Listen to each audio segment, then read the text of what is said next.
Connecter la Belgique au futur, voilà qui résume l'ambition de Brussels Airport pour 2040. Un master plan qui répond aux défis de l'aéroport pour les 25 prochaines années. Alors, au niveau mondial, on voit une évolution démographique très claire, c'est que la population mondiale continue à croître, mais la classe moyenne croît encore plus vite.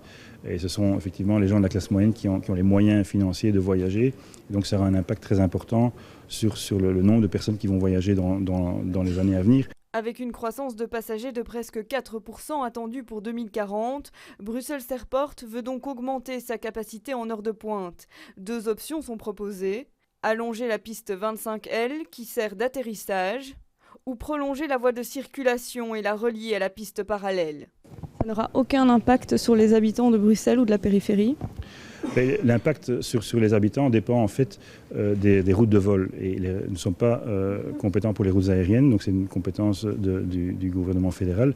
Donc nous ne nous prononçons pas sur l'utilisation de telle ou telle route aérienne, ce n'est pas de notre ressort. On s'engage de réaliser cette croissance énorme avec moins d'avions qu'en 2000. Donc en 2040, on va avoir moins d'avions, beaucoup plus modernes qu'en 2000.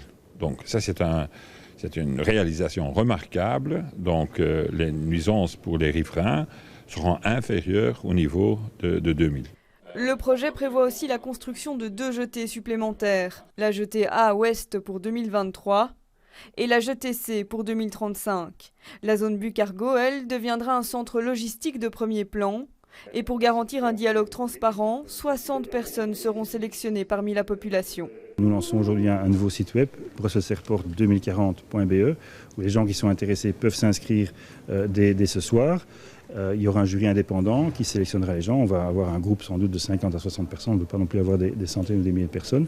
Mais ça se fera, la sélection se fera de manière indépendante, donc pas par l'aéroport.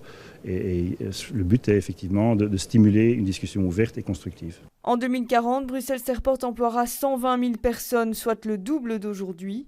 Une croissance d'employés et de passagers qui va de pair avec un renforcement du nombre de trains et de bus et avec la création d'une liaison réseau de trams.